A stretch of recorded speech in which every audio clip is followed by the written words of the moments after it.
Eu queria começar num ponto em relação a uma questão, trazer aqui para vocês. Bolsonaro, ele é o grande líder dessa história? Ele pode ser responsabilizado como grande líder dessa história?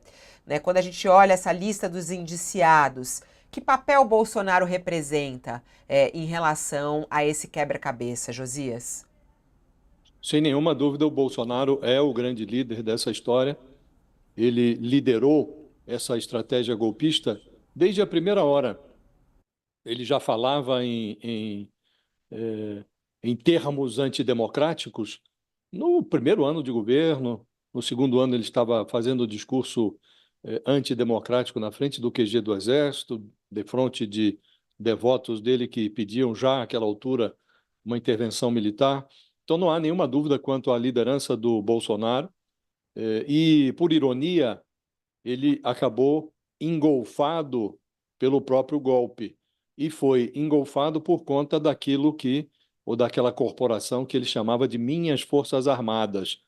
As Forças Armadas se dividiram, uma parte marchou com o Bolsonaro rumo ao golpe e, por incompetência, não conseguiu realizar o golpe.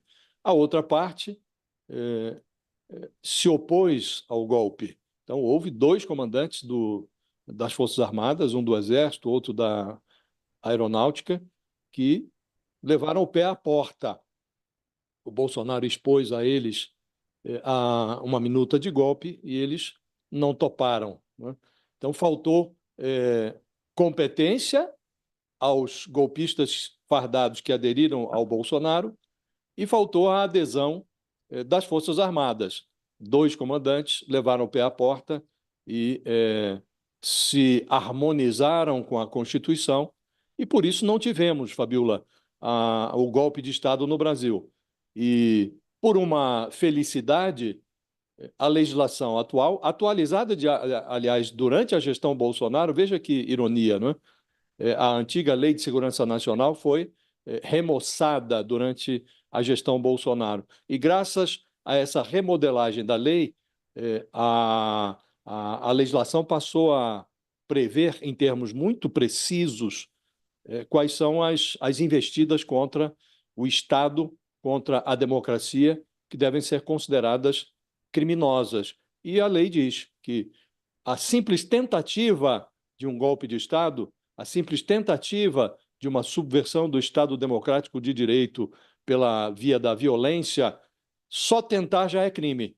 Então, felizmente, embora o Bolsonaro não tenha conseguido, liderou, as digitais dele estão em todos os processos, em todos os estágios da tentativa de golpe, e, a despeito disso, ele não conseguiu, e, por sorte, a legislação prevê tentativa como crime e ele está a caminho de uma condenação, Fabiola. Eu pergunto dessa sobre o líder, porque quando a gente tá louco para ver, né, esse relatório final, né, são 884 páginas. E esse relatório ele aponta qual foi o papel de cada um deles nessa história. Até a nossa manchete principal, a gente daqui a pouquinho vai falar com a Aguirre e falar um pouco mais sobre isso, mas até para a gente introduzir o assunto, né, o Bolsonaro, apontado como líder, ele permeava todos os núcleos apontados na investigação da Polícia Federal sobre o plano de golpe de Estado no país, né? E nesse relatório, com as mais de 880 páginas, eles vão mostrando ali qual foi o papel de cada um. Mas, sim, tinha um líder dessa organização criminosa, colocando aí, entre aspas, no apontamento da Polícia Federal. Por exemplo, Mauro Cid era apontado pela Polícia Federal como um operador do Bolsonaro, que colocava a mão em todos os núcleos e, de certa maneira, blindava o líder, né? Ele recebia a informação, ele passava a informação, mas ele, de certa maneira, estava ali como um papel para blindar o líder Bolsonaro. No chamado núcleo duro, dois generais com cargos de primeiro escalão do governo, Walter Braga Neto e Augusto Heleno, os dois indiciados também. E esse era o núcleo militar mais duro. E foi na casa, inclusive, do Braga Neto, que era o vice de Bolsonaro na época, que a Polícia Federal identificou uma reunião, que é uma reunião importantíssima para a gente entender essa história. Uma reunião em novembro de 2022, onde teria sido discutido o planejamento do assassinato de Lula, Alckmin e Alexandre de Moraes. Tem também o papel do ex-diretor da ABIN, Alexandre Ramagem. Ele seria do núcleo de inteligência paralela, que fazia o monitoramento, que dava as informações e que repassava essas informações, abastecendo o núcleo duro com inteligência que vinha de dentro da polícia. Esse relatório completo ainda está sob sigilo do ministro Alexandre de Moraes, que é o relator do inquérito. Há uma expectativa para que isso seja divulgado. E quando isso for divulgado, Thales, aí a gente vai poder ter mais clareza de todos esses papéis que começam a ser desenhados desta maneira e que trazem, eu acho, que informações fundamentais para os brasileiros. Os brasileiros têm o direito de saber isso. Vivemos numa democracia. Não é isso, Thales? Exatamente, Fabiola. Olha, eu acho praticamente certo que o Bolsonaro acabará condenado como artífice do golpe de Estado, como chefe do movimento golpista. No entanto, nem acho isso o mais grave. O mais grave é o Bolsonaro ter sido o chefe, o artífice, o comandante da política de violência. Veja só, desde a década de 90, o Bolsonaro já defendia uma guerra civil, violência, tortura, todas essas coisas. E é essa herança que ele está deixando. Ele saiu do governo e o país continua tendo pessoas, casos que nunca havia de pessoas bomba, homens bomba na frente da Praça dos Três Poderes.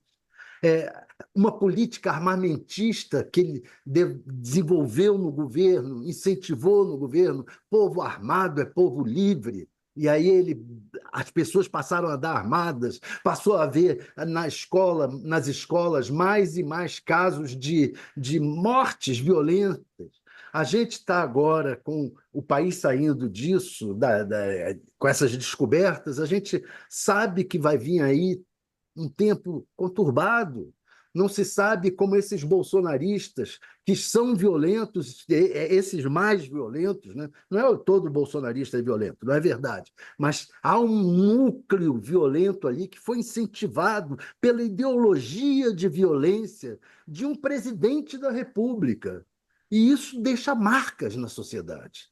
Isso é o que eu acho mais grave de tudo, desse tempo em que o Bolsonaro encabeçou uma parte do pensamento dos brasileiros. E é isso que a gente vai levar um tempo para apagar. Lembre-se que antes do Bolsonaro chegou a haver um plebiscito pelo desarmamento.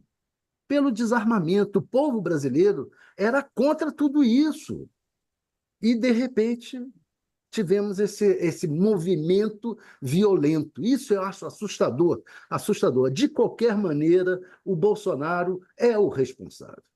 É o responsável por encabeçar não só o golpe, que eu acredito que ele será condenado, mais do que isso, por encabeçar um movimento de violência que ele deixou como herança no país. Espero que a gente consiga superar isso. É isso.